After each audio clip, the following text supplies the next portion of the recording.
تو یہ ربط ہے سورہ جمعہ کے ساتھ احکام جمعہ کا، اور یہ تو واضح ہی ہے کہ در حقیقت اس سورہ مبارکہ کا نام ہی اس حکم جمعہ کے حوالے سے لیا گیا ہے۔ اچھا، اب اس میں حکم جمعہ کی اہمیت کیا ہے اس کو آپ سمجھیے۔ میں چند احادیث آپ کو سنا رہا ہوں۔ ترمذی شریف کی روایت ہے، من ترک الجمعۃ ثلاث مرات تہاونا طبع اللہ علی قلبہ، جس شخص نے 3 جمعے چھوڑ دیے کسل کی وجہ سے، یعنی کوئی اور عذر نہیں ہے، بیماری نہیں تھی، مسافر نہیں تھا، کوئی نہیں عذر، تہاونا، بس وہ اس کی اہمیت کو نہ سمجھتے ہوئے، اس کو کہتے ہیں ہون، جو آسانی سی بات ہو، بس کوئی اہمیت نہ ہو جس کی، تو تہاونا طبع اللہ علی قلبی، اللہ تعالیٰ اس کے دل پر مہر کر دے۔ اور یہ مہر کر دینا وہ بدترین سزا ہے جو بدترین کافروں کو دنیا میں دی جاتی ہے۔ ختم اللہ علی قلوبہم وطبع اللہ علی قلوبہم، یہ بدترین کافروں کی سزا ہے۔ جو مسلمان جمعے کی اہمیت کو نظر انداز کرتے ہوئے بغیر کسی عذر کے اگر وہ جمعہ چھوڑ دے گا 3 جمعے، تو اس کے دل پر مہر ہو جائے گی۔ من ترک ثلاث جمع تہاونا بہا طبع اللہ علی قلبہ، پہلی روایت ترمذی کی تھی، یہ ابو داؤد اور نسائی کی ہے۔ وقال مالک، امام مالک نے موطا میں جو بات کہی ہے وہ یہ ہے کہ لا ادری عن النبی صلی اللہ علیہ وسلم ام لا الا انہ صفوان بن سلیم رضی اللہ عنہ قال من ترک الجمعۃ ثلاثا من غیر عذر ولا علت طبع اللہ علی قلبہ۔ امام مالک نے، جو ان کی کتاب مشہور ہے الموطا، حدیث کا پہلا مجموعہ، حدیث اور فقہ دونوں کا، اس میں کہتے ہیں امام مالک کہ میں یہ تو نہیں کہہ سکتا کہ یہ صفوان ابن سلیم نے رضی اللہ عنہ حضور سے سن کر کہا یا خود کہا، لیکن ان کا قول یہ ہے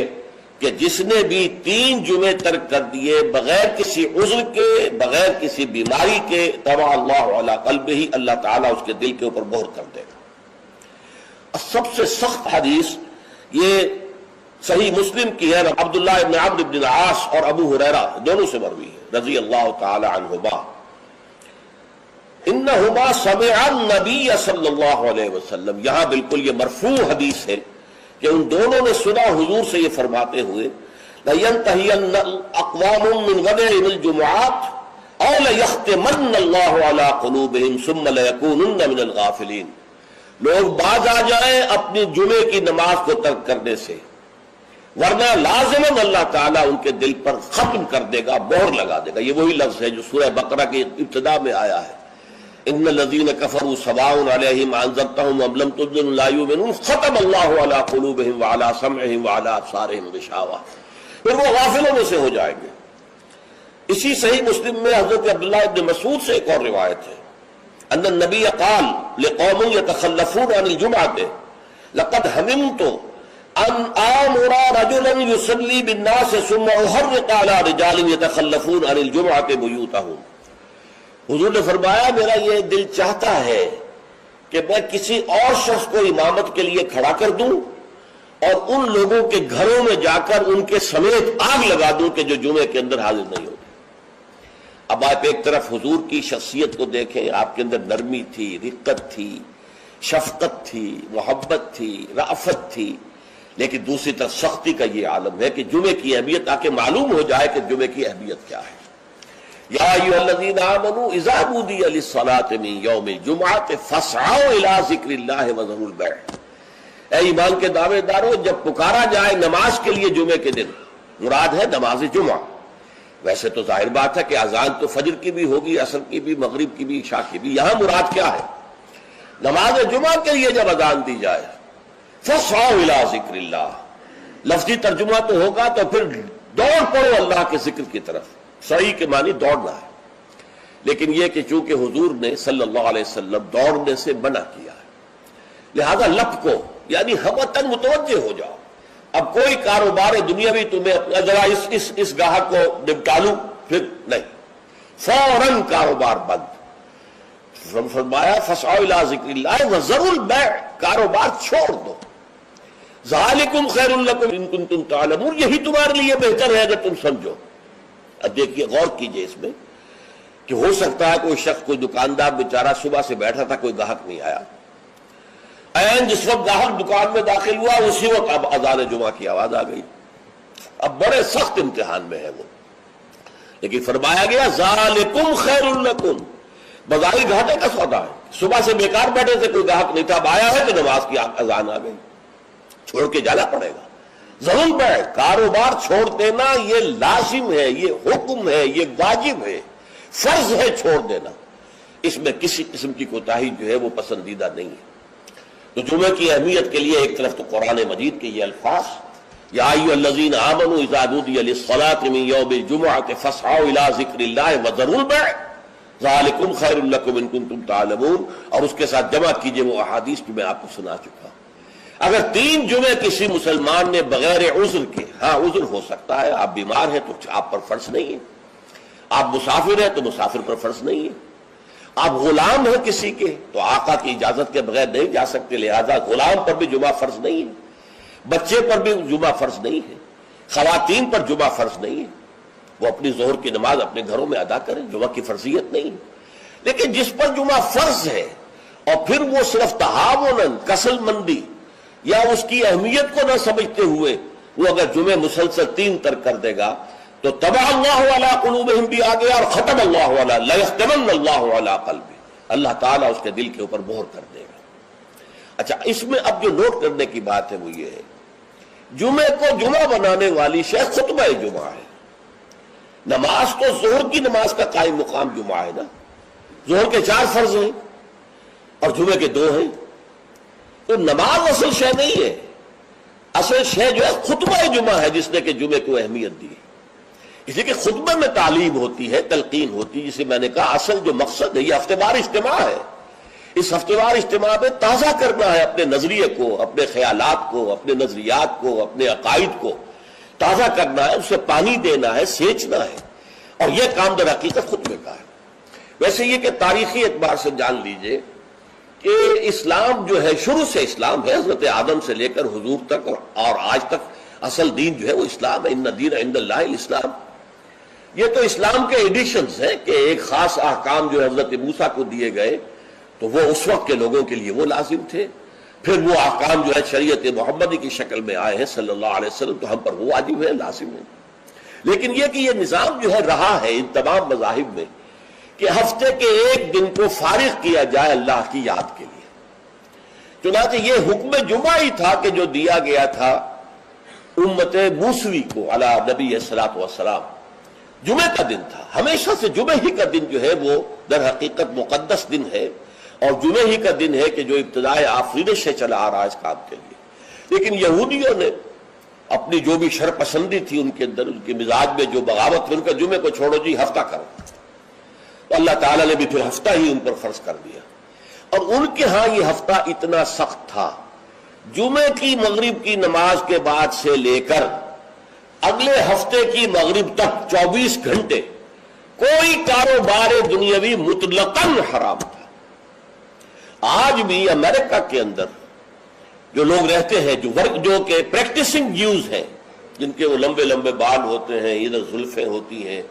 اور انہوں نے لمبے لمبے کوٹ سے رنگ کے پہنے ہوتے ہیں، اور فیلٹ ہیٹ ہوتا ہے ان کا خاص طرز کا سیاہ رنگ کا. یہ جو پریکٹسنگ یہودی ہیں، آرتھوڈاکس یہودی ان کو کہتے ہیں، یہ جمعے کی شام سے اپنے ٹیلی فون کنیکشن بند کر دیتے ہیں، کوئی گفتگو نہیں، ان کے تمام دفاتر بند، گھروں پر بھی کوئی ٹیلی فون نہیں دیں گے، وہ سب بند، اور اس کے بعد ان کا پورا دن گزرتا ہے. لیکن وہاں فرق یہ ہے کہ وہاں کوئی جماعت کا اہتمام نہیں تھا، اپنے اپنے طور پر اللہ کو یاد کرو، تورات پڑھتے رہو، جو بھی ان کی ہر شکل تھی نماز کی اس میں وقت گزارو، دنیاوی کاروبار جو ہے وہ کوئی نہیں ہوگا. اس کے بعد عیسائیوں کا معاملہ آیا، انہوں نے بھی انہوں نے ایک اور آگے قدم بڑھایا اور ہفتے کو ترک کر کے اپنے آپ کو یہود سے ممیز کرنے کے لیے اتوار قرار دے لیا. اتوار کی صبح کو ان کا ایک خاص عبادت کا دن ہے، اور اس میں واقعہ یہ ہے کہ جو بھی وہ پریکٹسنگ یا کوئی تھوڑا بہت مذہبی مزاج رکھنے والے عیسائی ہیں، وہ اتوار کے روز نہا دھو کر کپڑے بدل کر اچھے انداز میں اپنی فیملیز کے ساتھ، بچوں کو ساتھ لے کر وہ چرچ جاتے ہیں.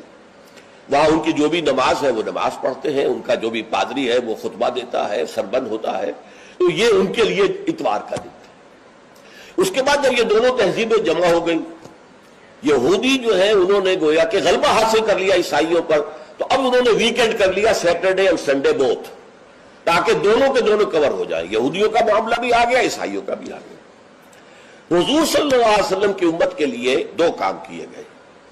ایک تو گویا کہ منفی ہوگا، ایک مثبت ہوگا۔ منفی کام یہ کہ پورے دن جمعے کے کاروبار کو حرام نہیں کیا گیا، بلکہ حرام کاروبار ہے صرف اذان جمعہ سے لے کر جمعے کی نماز کے ادا ہو جانے تک، بس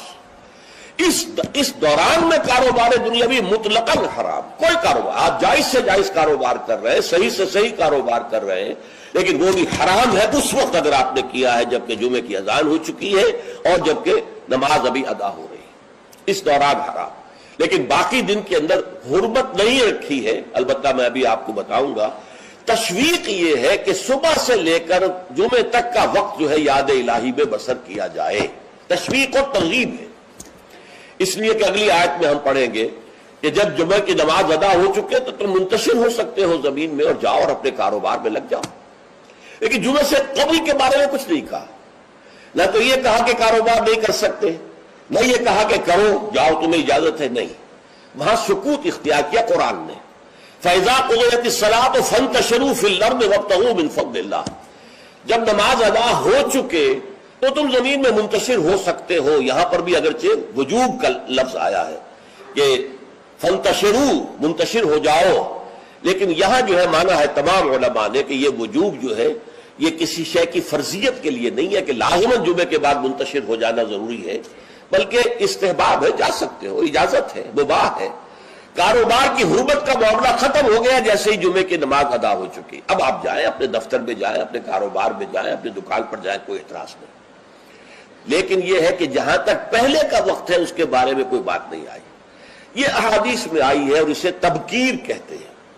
اور ویسے جب حضرت جبرائیل آتے تھے انسانی شکل میں، وہ ایک بالکل دوسری شکل ہے،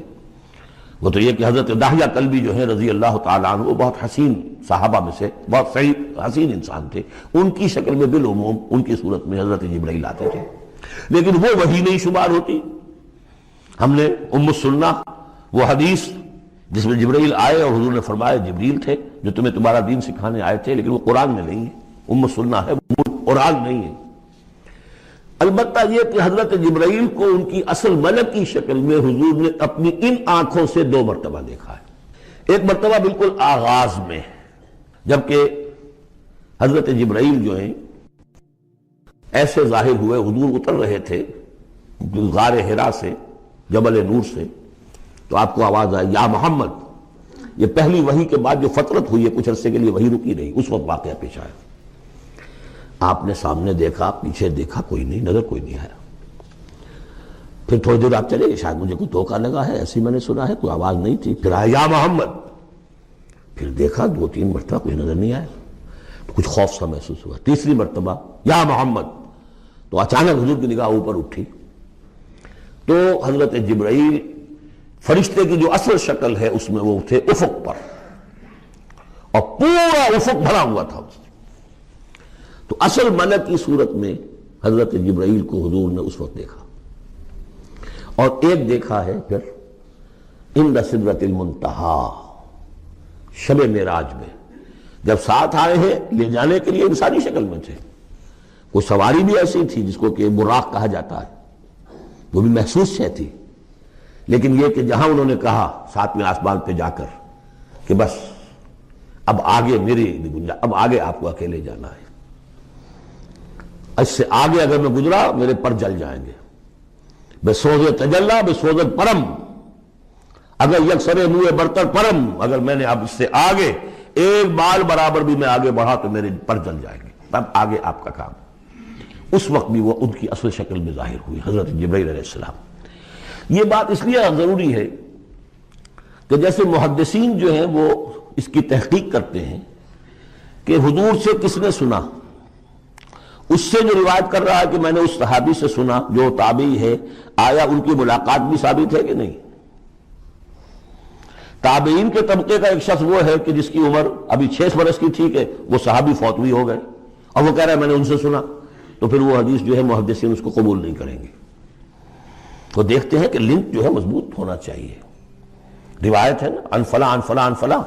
حضور سے فلاں صحابی نے سنا، اس نے سنا، اس تابعی نے سنا، یہ لنک جو ہے یہ ملاقات ثابت ہونی چاہیے۔ تو چونکہ جو حدیث اللہ ہے، یہ قرآن کیا ہے؟ حدیث اللہ، یہ حدیث ہے، احسن الحدیث اللہ الذی انزل احسن الحدیث کتابا متشابہا مثانیہ، یہ ہم پڑھ چکے ہیں سورہ زمر میں۔ اس حدیث کا، یہ حدیث اللہ سے کس نے سنا؟ جبرائیل نے۔ جبرائیل سے کس نے سنا؟ محمد نے۔ تو ان کی ملاقات ثابت ہے۔ اصل ملکی شکل میں حضرت جبریل کا دیکھا جانا اس اعتبار سے بہت اہم ہے، اس لنک کو اسٹیبلش کرنے کے لیے اس کو یہاں پہ بیان کیا جا رہا ہے۔ ما ضل صاحبکم وما غوا، تمہارے یہ ساتھی ہے لوگوں، یہ محمد نہ بہکے ہیں اور نہ بے راہ ہوئے ہیں، نہ بھٹکے ہیں۔ وما ينطق عن الهوى، اور یہ جو کچھ کہہ رہے ہیں اپنے جی سے نہیں کہہ رہے، خواہش نفس سے نہیں کہہ رہے۔ ان هو الا وحی یوحی، نہیں ہے یہ مگر وحی جو ان کی طرف کی جا رہی ہے۔ علمہ شدید القوی، انہیں تعلیم دی ہے، سکھایا ہے اس نے جو بہت طاقتور والا ہے۔ یہاں حضرت جبرائیل ہیں جو مراد ہیں۔ علمہ شدید القوی، یہ قرآن کس نے سکھایا محمد کو؟ شدید القوی، ذو مرۃ، وہ بڑا زور آور ہے، فاستوی، وہ سیدھا ہوا، وہو بالافق الاعلی،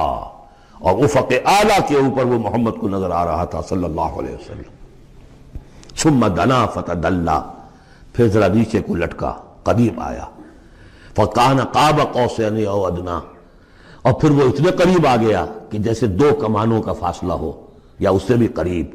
فاوحی الی عبدہ ما اوحی، پھر اس نے وحی کی اللہ کے بندے کی طرف جو وحی کی۔ وہ وحی کون سی تھی؟ وہ ہے اصل میں وحی رسالت۔ وحی نبوت جو تھی وہ تو شروع میں آ چکی، اس کے بعد یہ فترت ہو گئی تھی، کچھ وقفہ پڑ گیا تھا۔ شروع میں وحی جس سے کہ حضور کی نبوت کا ظہور ہوا ہے وہ تو ہے اقرا بسم ربک الذی خلق، خلق الانسان من علق، اقرا وربک الاکرم الذی علم بالقلم، علم الانسان ما لم یعلم۔ لیکن اب یہ سورہ مدثر کی آیات اس وقت نازل ہوئیں، یا ایھا المدثر، جب حضور گھر آ گئے اور پھر آپ نے اپنی اہلیہ سے کہا، خوف زدہ تھے جو کہ منظر دیکھا تھا، ملک کی شکل، فرشتے کی شکل، اب وہ تو حضور ہی نے دیکھا جو دیکھا، ہم تو نہیں سمجھ سکتے کہ آپ نے کیا دیکھا، لیکن یہ کہ اس کے بعد آپ آئے، آپ نے کہا مجھے کمبل اڑا دو، لحاف اڑا دو، لحاف اوڑھ کر آپ لیٹ گئے، تو پھر وہ وہی یا ایھا المدثر قم فانذر وربک فکبر، اے لحاف میں لپٹ کر لیٹنے والے کھڑے ہو جاؤ اور خبردار کرنا شروع کر دو لوگوں کو۔ اور تمہاری اس دعوت کا نقطۂ آغاز تو انذار ہے، اور اس کا ہدف دنیا میں تکبیر رب ہے، رب کو بڑا کرو، اس کی بڑائی منواؤ، اس کی بڑائی نافذ کرو، اس کا نقشہ کھینچا گیا ہے۔ علمہ شدید القوی ذو مرۃ فاستوی وہو بالافق الاعلی ثم دنا فتدلی فکان قاب قوسین او ادنیٰ فاوحی الی عبدہ ما اوحی ما کذب الفؤاد ما رأى، جو کچھ انہوں نے دیکھا ان کے دل و دماغ نے اسے جھٹلایا نہیں، یہ نہیں کہا کہ نہیں یہ کیا ہے۔ دیکھیے ایسا ہوتا ہے کہ کوئی غیر معمولی سی بات آپ دیکھیں تو ایک شخص ہو جاتا ہے، میں خواب دیکھ رہا ہوں، یہ حقیقت دیکھ رہا ہوں۔ آنچنی بیریم میں بیداریس تو یارب یا بے خواب، اے اللہ جو میں دیکھ رہا ہوں، جو ہم دیکھ رہے ہیں، یہ بیداری میں دیکھ رہے ہیں، یہ خواب میں دیکھ رہے ہیں، وہ غیر متوقع چیز۔ لیکن نبی کو کوئی شک نہیں ہوا، ما کذب الفؤاد ما رأى، یکسوئی کے ساتھ دل و دماغ اور جو بھی آپ کی آنکھ دیکھ رہی تھی ان میں کوئی کانفلکٹ نہیں تھا۔ ما کذب الفؤاد ما رأى فتمارونہ علی ما یری، تو کیا تم اس سے جھگڑتے ہو اس چیز پر کہ جسے وہ دیکھ رہا ہے؟ اقبال نے کہا نا کہ قلندر ہرچے گوید دید گوید، جو شخص اپنا دیکھی ہوئی چیز بیان کر رہا ہے تم اس سے جھگڑ رہے ہو، تمہارے لیے تو وہ ایک غیب کی خبر ہے، اس نے تو دیکھا ہے۔ افتمارونہ علی ما یری وَلَقَدْ رَآهُ نَزْلَةً أُخْرَىٰ، اس نے تو ایک مرتبہ اور بھی دیکھا۔ کہاں دیکھا؟ عند سدرۃ المنتہیٰ، شب معراج میں سدرۃ المنتہیٰ، کوئی بیری کا درخت ہے، وہ کیسی بیری ہے؟ 7ویں آسمان کی بیری، وہ آخری حد ہے، مخلوق کوئی اس سے آگے نہیں جا سکتی۔ اس سدرۃ المنتہیٰ، منتہا نہایت حد، جہاں کی حد ہو گئی، وہاں تک حضور پہنچے ہیں سدرۃ المنتہا تک۔ اندہا جنت الماوا، اور سب سے اونچی جو جنت ہوگی جنت الماوا، وہ اس کے قریب ہی ہے، وہ بھی 7ویں آسمان پر ہے۔ یہ تو درجہ بدرجہ ترقی ہوتی جائے گی نا۔ پہلی ضیافت جو ہے، پہلی نزل جو ہے، وہ تو اسی زمین پر ہو جائے گی، پھر جو ترقی ہوگی اپنے اپنے مدارج، اپنے اپنے مراتب، اپنے اپنے مقامات، اپنے اپنے ایمان کی گہرائی، اپنے اپنے اعمال صالحہ، اپنا اپنا انفاق مال و جان، اس کے حوالے سے درجے ہوں گے۔ اندہا جنت الماوا اذ یغشی السدرۃ ما یغشی، جبکہ ڈھانپے ہوئے تھا اس بیری کو جو ڈھانپے ہوئے تھا۔ اب تمہیں کیا بتائیں کیا ڈھانپے ہوئے تھا، تم نہیں سمجھ سکتے۔ دیکھیں کس طریقے سے اذ یغشی السدرہ، کوئی انوار الہیہ کا کوئی ایسا نزول ہے وہاں جو زبان سے ادا نہیں ہو سکتا، کوئی الفاظ نہیں ہے کہ جو ان کی تعبیر کر سکے، اس پر انوار الہیہ کا کوئی نزول ہے۔ اذ یغشی السدرۃ ما یغشی، جبکہ چھایا ہوا تھا اس بیری کے اوپر جو چھایا ہوا تھا، جبکہ ڈھانپا ہوا تھا اس بیری کو جس نے ڈھانکا ہوا تھا۔ ما زاغ البصر وما طغی، نبی کی آنکھ اس وقت نہ کج ہوئی نہ حد سے بڑھی۔ یہ دو انتہائیں ہوتی ہیں، ایک تو یہ کہ آپ کسی انٹینس لائٹ کو فیس نہ کر سکے تو نگاہ ہٹائیں گے، آپ یہ جھپک لیں گے، فیس نہیں کر سکتے اگر آپ میں ہمت نہیں، استعداد نہیں ہے۔ نبی کا ظرف اتنا تھا کہ ان انوار الہیہ کا براہ راست مشاہدہ کیا ہے، اور نگاہ آپ کو ادھر ادھر کرنے کی ضرورت پیش نہیں آئی۔ لیکن طغیٰ ایک حد ادب بھی ہوتا ہے جس سے آگے انسان کو نہیں جانا چاہیے۔ نگاہ جو ہے اس نے بے ادبی کی روش بھی اختیار نہ کی۔ علامہ اقبال نے، واقعہ یہ ہے کہ اس آیت کو میں نے سمجھا علامہ اقبال کے ایک شعر سے، اور اکثر و بیشتر لوگ نہیں سمجھ سکے اس آیت کو۔ ذوق و شوق کے نام سے جو ان کی نظم ہے بال جبریل میں، وہ میرے نزدیک ان کے شاعرانہ جو ان کی استعداد ہے اس میں بلند ترین نظم ہے۔ وہ جہاں تک پیغام ان کا جو ہے امت مسلمہ کے لیے، اس کے لیے ابلیس کی مجلس شورا، وہ کلائمیکس ہے، اور وہ ہے بھی ان کے آخری زمانے کی نظم ہے، سن 36 میں انہوں نے کہی ہے۔ اس کے بعد تو بیماری اتنے رہے ہیں، بہت کم اشعار کہے، لیکن اس میں ذوق و شوق میں ایک شعر ہے: عین وصال میں مجھے حوصلہ نظر نہ تھا، عین وصال میں مجھے حوصلہ نظر نہ تھا، گرچہ بہانہ جو رہی میری نگاہ بے ادب، میری نگاہ بے ادب بہانہ تلاش کرتی رہی کہ میں مشاہدہ براہ راست کروں، حالانکہ عین وصال ہے اس وقت، لیکن یہ کہ میرے اندر حوصلہ نہ تھا کہ میں حسن کا براہ راست مشاہدہ کر سکوں۔ عین وصال میں مجھے حوصلہ نظر نہ تھا، گرچہ بہانہ جو رہی میری نگاہ بے ادب۔ یہاں ان دونوں چیزوں کے برعکس بات ہے جو اقبال اپنے بارے میں کہہ رہا ہے۔ میں تو بے ادب بھی ہوں، اور میں تو چاہتا تھا کسی طریقے سے حد ادب سے تجاوز کر کے دیکھوں، لیکن میرے اندر تو حوصلہ نہیں تھا۔ محمد میں وہ حوصلہ تھا، دیکھا ہے، براہ راست دیکھا ہے، نگاہ جما کر دیکھا ہے، لیکن ایک حد سے تجاوز نہیں کیا، حد ادب کے اندر رہے۔ ما زاغ البصر وما طغى لقد رأى من آیات ربہ الکبریٰ،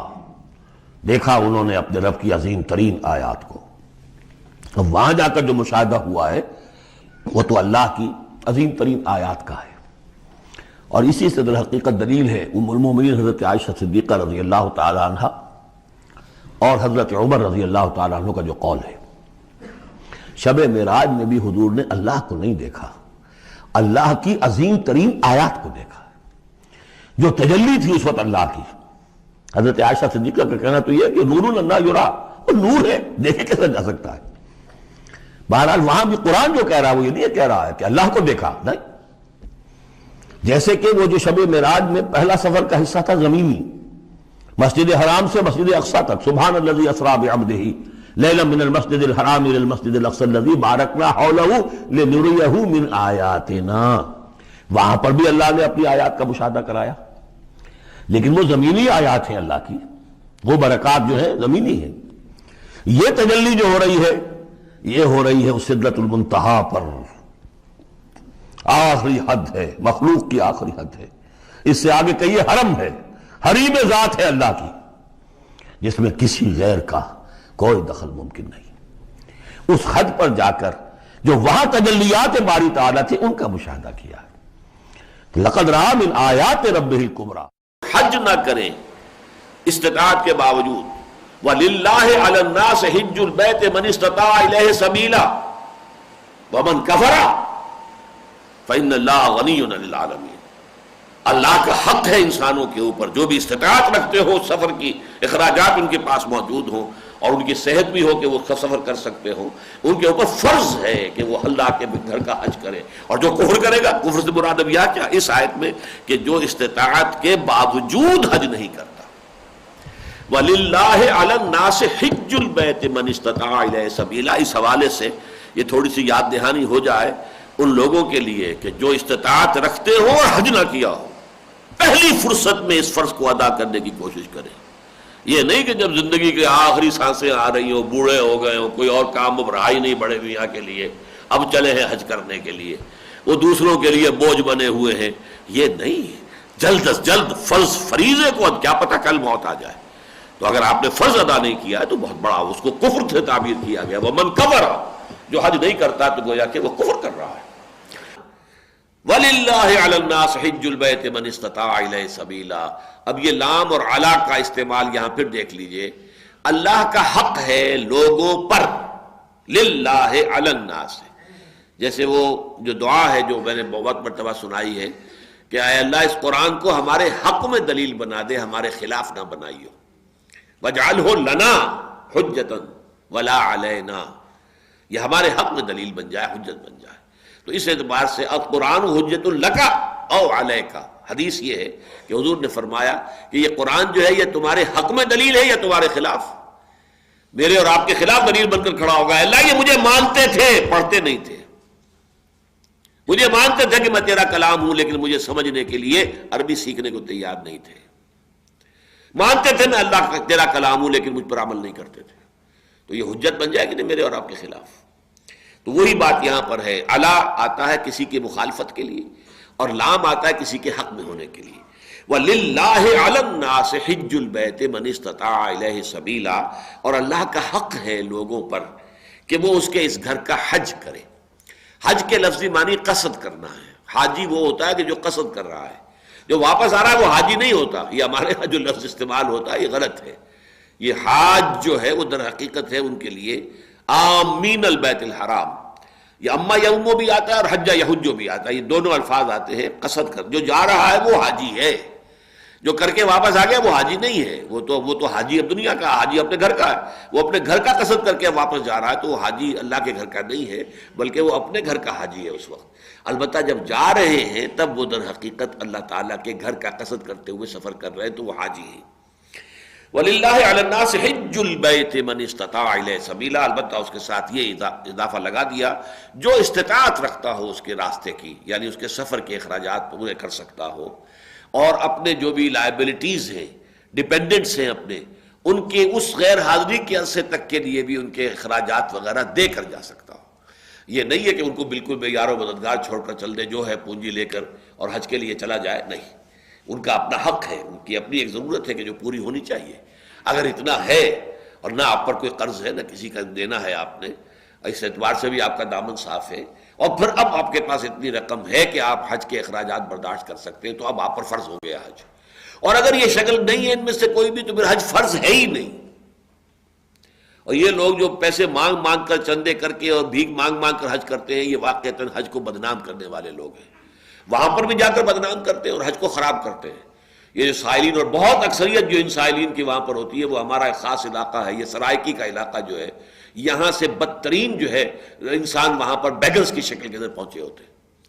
یہ مظفر گڑھ ہے اور ڈیرہ غازی خان ہے اور یہ بھاولپور کا ایریا ہے، نیچے تک جو ہے یہ خانپور تک، یہاں کے لوگ بے تحاشا وہاں پر، عورتیں بھی مرد بھی، یہ نہ معلوم کس کس طریقے سے بھیک مانگ کر چلے جاتے ہیں، ٹکٹ خرچ کر لیتے ہیں، وہاں پر پھر جو ہے وہ بھیک مانگتے رہتے ہیں۔ تو یہ کام یہ دراصل صحیح نہیں ہے۔ جس کے پاس استطاعت ہے فرض اسی پر ہے صرف۔ وَمَنْ كَفَرَ فَإِنَّ اللَّهَ غَنِيٌّ عَنِ الْعَالَمِينَ، اور جو پھر کفر کرے گا تو اللہ تعالیٰ تو تمام جہانوں سے غنی ہے۔ اب یہ بڑا لطیف انداز ہے، یہاں کفر کس معنی میں آیا ہے؟ یعنی جو شخص حج کی استطاعت رکھنے کے باوجود اور کوئی مانع نہ ہونے کے باوجود حج نہیں کرتا، وہ گویا کہ ایک طرح کا کفر کرتا ہے۔ اس کے دو درجے ہیں، ایک تو یہ کہ کوئی شخص حج کو فرض سمجھے ہی نہ، تو وہ تو ہے ہی کافر، وہ تو غیر مسلم ہے، اس کے تو کفر کا فتویٰ بھی مفتی دے دے گا اگر حج کو وہ فرض سمجھتا ہی نہیں۔ ایک یہ کہ فرض تو سمجھتا ہے، کوتاہی نہیں کر رہا ہے، تب بھی یہ مانوی کفر یہ ہے، اس نے انکار تو کیا نا اللہ کے حکم کا۔ تو جیسے آتا ہے کہ من ترک الصلاۃ متعمدا فقد کفر، جس شخص نے جان بوجھ کے نماز چھوڑ دی اس نے کفر کیا۔ تو اب یہ کفر کے مختلف درجے ہیں، ایک کفر معنوی ہے، کفر حقیقی ہے، ایک کفر ہے قانونی، دستوری، لیگل، جس کی بنا پر ایک شخص غیر مسلم قرار پاتا ہے۔ پھر یہ کہ اگر اسلامی قانون ہو تو پھر مرتد قرار دے کر اس کو قتل کیا جائے گا، وہ کفر اور ہے۔ اور یہ کفر جو ہے اللہ کے احکام کی ناشکری کرنا، اللہ کے احکام کی نافرمانی کرنا، یہ بھی ایک طرح کا کفر ہے۔ اور میں تو سناتا رہا ہوں ابتدا میں، اب تو بہت عرصہ ہو گیا، شاذ ہی کبھی یاد آتے ہیں، سائی عبد الرزاق صاحب کہا کرتے تھے بڑے ہی اپنے ایک جذب کی کیفیت میں، جو دم غافل سو دم کافر۔ انسان کا جو سانس بھی اللہ تعالیٰ سے غفلت میں گزرتا ہے، نکلتا ہے، ہر سانس کے ساتھ اللہ کی یاد رہنی چاہیے۔ اسی کو کہتے ہیں، یہ جو پاس انفاس صوفیہ کے طریقوں میں سے یہ بھی ہے کہ سانس کی حفاظت کرنا، ہر سانس کے ساتھ اللہ اللہ، ہر سانس کے ساتھ آئے۔ اور یہ ہو جاتا ہے، آدمی جو ہے اس کی اگر عادت پیدا کر لے تو وہ ان انٹینشنلی بھی، آپ کسی اور کام میں لگے ہوں گے تب بھی وہ چیز جو ہے وہ چلتی رہے گی آپ کی، اس لیے کہ اس کی کنڈیشننگ ایک ایسی ہو جاتی ہے کہ جس میں پھر وہ آپ کے ارادے کی اس میں ضرورت نہیں ہوتی خاص۔ بہرحال وہ ان کے ہاں ہے کہ جو دم غافل سو دم کافر، جو سانس غفلت میں نکلا ہے وہ در حقیقت ایک طرح کے کفر میں نکلا ہے۔ تعمیر اول اس گھر کی حضرت آدم علیہ السلام نے کی، ظاہر بات ہے کیسے ممکن ہے، وہ اللہ کے نبی تھے، اور اللہ کا نبی ہو اور اللہ کی بندگی اور عبادت کے لیے وہ کوئی گھر نہ بنائے، کوئی جگہ نہ بنائے، کوئی معین نہ کرے۔ تو پہلی تعمیر ہوئی ہے حضرت آدم کے ہاتھوں، اور یہ کہ وہ طوفان نوح تک وہ تعمیر برقرار رہی۔ طوفان نوح کے وقت جو ہے وہ مسمار ہو گیا، بہہ گیا، سارا جو بھی اس کا اوپر کا میٹیریل ہے وہ بہہ گیا، صرف یہ کہ وہ جو بنیادیں زمین کے اندر تھی، زیر زمین، وہ باقی رہ گئی۔ ظاہر بات ہے سیلاب میں وہ تو نہیں ختم ہوتی، اوپر کی عمارت جو تعمیر تھی وہ ساری بہہ گئی۔ تو پھر تعمیر ثانی جو کی ہے وہ ان بنیادوں پر حضرت ابراہیم اور اسماعیل نے دوبارہ اٹھایا ہے۔ چنانچہ بہت معنی خیز ہے جو ہم سورہ بقرہ میں پڑھ چکے ہیں الفاظ، کہ جب وہ یرفع ابراہیم القواعد من البیت و اسماعیل، جبکہ ابراہیم اور اسماعیل ہمارے گھر کی بنیادوں کو اٹھا رہے تھے۔ قواعد من البیت، قواعد تو موجود تھے لیکن اس کے اندر تعمیر اوپر کر رہے تھے، تو گویا کہ قواعد جو ہے اس کی جو فاؤنڈیشنز ہیں وہ پہلے سے موجود تھی۔ یہی سورہ حج میں آیا، اذ بوأنا لابراہیم مکان البیت، جبکہ ہم نے معین کر دیا، ابراہیم کو بتا دیا کہ یہ ہے وہ جگہ، دیکھو یہاں پر وہ بنیادیں موجود ہیں، اس کے اوپر ہمارے گھر کی تعمیر کرو۔ تو یہ یعنی یوں سمجھیے کہ معمار ثانی جو ہے کعبے کے وہ حضرت ابراہیم علیہ الصلوۃ والسلام۔ اس کے بعد پھر یہ درمیان میں کسی اور حادثے سے یہ گھر مسمار ہو گیا، تو پھر قبیلہ جرہم جو آ کر آباد ہوا ہے وہاں حضرت اسماعیل ہی کے زمانے سے، پھر انہوں نے اس کی تعمیر کی اثر نو۔ پھر اس کے بعد یہ کہ حضور صلی اللہ علیہ وسلم کا جب بالکل ابتدائی دور ہے زندگی کا، اوائل عمر میں، یہ پھر گر گیا تھا، تو اس زمانے میں قریش نے پھر اس کی تعمیر کی ہے، لیکن یہ کہ ان کے پاس سامان تعمیر قدرے کم تھا، تو انہوں نے ایک حصہ باہر چھوڑ دیا، چھت پوری کی پوری کو چھت ڈالنے کے لیے سامان نہیں تھا، تو حتیم کا حصہ باہر رہ گیا۔ یہ حتیم جو اب بھی ہے، جو آباد جاتے ہیں، جو بھی گئے ہیں عمرے یا حج کے لیے، تو ایک دیوار سی بنی ہوئی ہے، وہ یہ ہے کہ وہ علامت ہے اس کی کہ یہ حصہ بھی یہ در حقیقت بیت اللہ کا حصہ تھا، لیکن اس میں ان کے پاس چونکہ سامان کم تھا۔ اسی طرح دروازے دو ہوتے تھے، ایک داخل ہونے کا اور ایک نکلنے کا، انہوں کے پاس سامان کم ہوگا دروازے کو بنانے کے لیے، تو انہوں نے دروازہ بھی ایک ہی رکھ دیا اور دروازہ اونچا کر دیا تاکہ ہر شخص ہر وقت اس میں داخل نہ ہو، اس کے اندر داخلہ جو ہے وہ اہتمام کے ساتھ خواہ مخصوص اوقات ہی میں ہو۔ تو یہ کیفیت اس گھر کی تھی حضور کے زمانے میں صلی اللہ علیہ وسلم۔ جب حضور نے مکہ فتح کر لیا تو حضرت عائشہ رضی اللہ تعالی عنہا سے یہ روایت موجود ہے کہ حضور نے فرمایا کہ میرا جی چاہتا ہے کہ میں اس کعبے کو گرا کر اور میں اثر نو اس کی پوری جو بنیاد ہے اس کے اوپر اس کی تعمیر کر دوں، لیکن مجھے اندیشہ ہے ابھی تیری قوم کہا، یعنی قریش، حضرت، حالانکہ وہ حضور کی بھی قوم تھی، حضرت عائشہ کی بھی قوم تھی، لیکن یہ جو آپس میں ایک محبت بھرا انداز ہے کہ شوہر بیوی سے کہ تیری قوم، کہ تیری قوم کا مجھے اندیشہ ہے کہ وہ ابھی ایمان لائی ہے، نو مسلم ہے، ابھی وہ لوگ فتح مکہ کے بعد ایمان لائے تھے، تو کہیں ان کی کوئی یعنی ان کے اندر اس کی وجہ سے کوئی ایسی کیفیت پیدا نہ ہو جائے کہ وہ الجھ پڑے اور وہ خام خواہ جو ہے مشتعل ہو جائیں کہ انہوں نے یہ کعبے کو گرانے کا مسئلہ کر دیا ہے، اس لیے کہ کعبے کو گرانا تعمیر تو اثر نو ہوگی، تو گفت رومی ہر بنائے کونا کعباداں کنند تو نہ دانی اولا تعمیر را ویراں کنند، نئی تعمیر کے لیے ایک دفعہ تو گرانا پڑے گا، تو یہ گرانا جو ہے کہیں ایسا نہ ہو کہ ان کے احساسات کے لیے ناقابل برداشت ہو جائے۔ لیکن اس کے بعد پھر جب حضرت امیر معاویہ رضی اللہ تعالیٰ عنہ کے انتقال کے بعد عبداللہ ابن زبیر نے اپنی حکومت قائم کی ہے، جو 6 سال قائم رہی حجاز میں، تو عبداللہ ابن زبیر نے رضی اللہ تعالیٰ عنہ حضرت عائشہ چونکہ ان کی خالہ ہے، تو خالہ سے جو روایت آئی ہوئی تھی اس کے پیش نظر انہوں نے گرایا بیت اللہ کو اور پوری عمارت کے اوپر، پوری بنیاد کے اوپر عمارت کھڑی کر دی۔ لیکن بنو امیہ تھے ان کے دشمن، جب حضرت عبداللہ ابن زبیر جو ہے وہ شہید کر دیے گئے اور ان کی حکومت جو تھی 6 سالہ حکومت ختم ہو گئی، تو پھر حجاج ابن یوسف نے پھر ان کے بنائے ہوئے گھر کو پھر گرایا اور پھر وہاں پر اثر نو وہی کہ جو قریش کا تھا حضور کے زمانے میں، جس بنیاد پر اور جو پر تعمیر آج تک موجود ہے، اس کو قائم کر دیا۔ اس کے بعد جو ہے بعض لوگوں نے چاہا کہ پھر اس کو گرا کر پھر مکمل اپنی اصل بنیاد پر تعمیر کرے، لیکن حضرت امام مالک ابن انس رضی اللہ تعالی عنہ، جنہیں ہم کہتے ہیں امام دار الہجرہ، انہوں نے فتویٰ دیا کہ یہ بار بار کا گرانا بنانا ٹھیک نہیں ہے، اب جہاں ہے وہ ٹھیک اسی طرح پر رہنے دیا جائے۔ وہ دن اور آج کا دن بالکل اسی بنیاد پر، اسی تعبیر کے ساتھ خانہ کعبہ موجود ہے۔ بلکہ اس کے بعد تو آپ کو معلوم ہے کہ کوئی بہت سے حوادث اس پر آئے ہیں، لیکن اللہ تعالیٰ نے تاحال اس گھر کو بچایا ہوا ہے۔ اس میں بہت سی نشانیاں ہیں اللہ کی، مثلا ایک زمزم ہے، بہت بڑی نشانی ہے،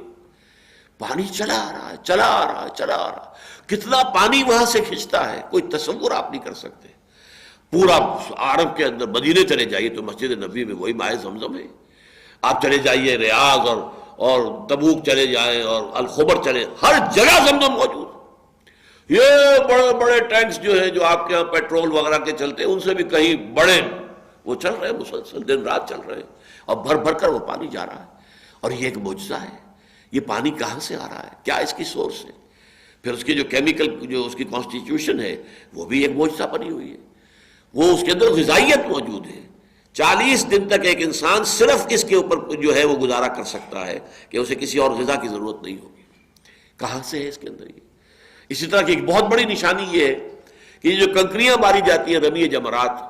اب اگر یہ وہاں سے غائب نہ ہو جائیں تو وہاں تو پہاڑ کھڑے ہو جائیں۔ 30 لاکھ آدمی جو ہے اور وہ ساتھ کنکریاں مار رہے ہیں تو کتنی، لیکن وہ سب صاف ہوتی، اور کوئی وہاں انتظام حکومت کا نہیں ہے، وہاں سے صفائی کا قطعاً کوئی انتظام نہیں ہے۔ لیکن حضور نے فرمایا کہ فرشتے جو ہے اٹھا کر لے جاتے ہیں، صرف ان کی کنکریاں باقی رہ جاتی ہیں کہ جن کا حج اللہ کو قبول نہیں ہے، جن کا حج قبول ہو گیا ان کی کنکریاں فرشتے لے جاتے ہیں۔ یہ جو بڑی بچی رہ جاتی ہیں وہ ہے کہ جن کا حج اللہ کو قبول نہیں ہے۔ اب یہ نشانیاں ہیں، لیکن انہی میں سے ایک نشانی یہ ہے مقام ابراہیم۔ وہ مقام ابراہیم ہے، وہ ایک پتھر ہے کہ جس پر حضرت ابراہیم علیہ السلام کھڑے ہو کر تعمیر کر رہے تھے۔ اب دیکھیے، نہ تو اس وقت یہ جو اسکیفولڈنگ آج ہوتی ہے، پیڑ لگائی جاتی ہے اور طرح طرح کے، اور آج کل تو آپ کو معلوم ہے کہ پائپ اسکیفولڈنگ ہوتی ہے، بڑی اہتمام کے ساتھ تعمیر کے لیے پہلے جو ہے وہ تو پیڑ لگائی جاتی ہے، لیکن وہاں کیا تھا؟ کچھ بھی نہیں، وہی پتھر تھا، وہی خود اونچا ہو جاتا تھا، خود نیچے آ جاتا تھا، اور اس کو حضرت ابراہیم کی جو بھی ضرورت ہوتی تھی اس کے مطابق وہ اٹھتا اور نیچے۔ یہ ایک معجزہ ہے۔ ہمارے جدید جو مفسرین نے اس کے خواہ مخواہ کی تعبیریں اور کرنے کی کوشش کی ہے۔ دیکھیے، یہ اس دور کا واقعہ ہے جبکہ ابھی انسان جو ہے ذہنی اور فکری اعتبار سے عہد طفولیت میں تھا، بحیثیت مجموعی۔ نبی تو پورے طور پر وہ اس وقت بھی جو ہے ہر چیز کے جاننے والے تھے، لیکن یہ کہ عام انسان، اور اس وقت اللہ تعالیٰ یہ معجزے جو ہے خرق عادت یہ بہت دکھاتا تھا۔ جتنے دکھائے گئے حضرت موسیٰ علیہ السلام کے ذریعے سے، جو آل فرعون کو دکھائے گئے، آج تو نہیں وہ معجزے دکھائے جاتے، حضور کے زمانے میں نہیں دکھائے گئے، حالانکہ مطالبہ شریف تھا حضور سے کہ ہمیں وہی معجزہ کر کے دکھاؤ، نہیں دکھائے گئے، لیکن اس وقت یہ معجزہ تھا۔ اور اس کی خواہ مخواہ کوئی سائنٹیفک تعویل کرنا، مقام ابراہیم، مولانا اصلاحی صاحب نے بھی یہ غلطی کی ہے، یہ کہہ دیا مقام ابراہیم سے مراد یہ ہے کہ یہاں پر قیام تھا حضرت ابراہیم کا، تو قیام ابراہیم، کسی جگہ پر کسی کا قیام ہونا کون سی نشانی ہے؟ اس میں نشانی والی بات کون سی ہے جس کو اتنے اہتمام کے ساتھ بیان کیا جا رہا ہے کہ فیہ آیات بینات مقام ابراہیم؟ اگر تو صرف رہائشی کا معاملہ ہے تو رہائش تو کسی بھی جگہ ابراہیم کی، اور ابراہیم کی رہائش تو نہ معلوم کہاں کہاں ہوئی، بلکہ مستقل رہائش تو یہاں کبھی ہوئی نہیں۔ اصل رہائش تو ان کی جو تھی وہ فلسطین میں تھی، وہاں پر اپنے چھوٹے بیٹے نمبر 2 بیٹے حضرت اسحاق کے ساتھ رہے ہیں، اس لیے کہ اصل خاندانی بیوی جو ان کی تھی وہ حضرت سارہ تھی۔ حضرت حاجرہ تو اصل میں جو بادشاہ تھا مصر کا، اس نے ہدیتاً پیش کی تھی حضرت ابراہیم علیہ السلام کو، جیسے اس زمانے کا رواج تھا کنیز کے طور پر، جیسے کہ حضور کی خدمت میں بھی مصر ہی سے پھر وہ آئی تھی ماریا قبطیہ، مقوقس سے مصر نے بھیجی تھی، اور انہی کے وطن سے اللہ تعالیٰ نے حضور کو جو بیٹا عطا فرمایا، حضور نے اس کا نام ابراہیم رکھا۔ یعنی ابراہیم کے پاس مصر سے ایک خاتون آئی کنیز کی حیثیت سے حاجرہ، اس سے اللہ تعالیٰ نے انہیں اسماعیل جیسا بیٹا دیا۔ ان کی نسل میں محمد ہے، اور محمد رسول اللہ کے بعد پھر ان کے پاس مصر ہی سے ایک کنیز آ رہی ہے ماریا قبطیہ، اور ان کے وطن سے جو اللہ نے بیٹا دیا ان کا نام انہوں نے ابراہیم رکھ دیا۔ تو گویا دنیا گول ہو گئی اور چکر جو ہے مکمل ہو گیا۔ بہرحال یہ چیزیں جو ہے ان میں خواہ مخواہ کی کوئی سائنٹیفک تعویل جو ہے وہ خواہ مخواہ کا ایک تکلف ہے جس کی کوئی ضرورت نہیں ہے۔ یہ بات جو بھی مفسرین کی ہے وہی صحیح ہے کہ اس سے مراد وہی پتھر ہے، وہ اب بھی رکھا ہوا ہے، اور اس پتھر کے اوپر وہ اب نظر ابھی نہیں آتا پورے طور سے، اس کو ایک بلوری جو ہے وہ کیس کے اندر بند کیا ہوا ہے، لیکن اس کے اوپر نشان پاؤں کا موجود ہے۔ اب ایک پتھر کے اوپر پاؤں کا نشان پڑ جانا یہ خود معجزہ ہے۔ آخر یہ کہ کیا کوئی وہ ٹنوں وزن تو حضرت ابراہیم کا نہیں تھا، اور وہ پاؤں کے نشان موجود ہیں، اس پر مسلسل کتنے عرصے کھڑے رہے ہوں گے یہ تو آپ اندازہ کر لیجیے۔ ایک باپ اور ایک بیٹا یہ تو تھے، اور کوئی مزدور تو لگے ہوئے نہیں تھے وہاں پر۔ اذ یرفع ابراہیم القواعد من البیت و اسماعیل، ابراہیم اور اسماعیل باپ بیٹا ہی تھے، تو کتنا وقت لگا ہوگا، تو اس میں مسلسل کھڑے رہنے سے وہ یقیناً وہاں جو ہے پاؤں ان کے نشان پڑ گئے۔ وَمَن دَخَلَهُ كَانَ آمِنًا، جو کوئی بھی اس میں داخل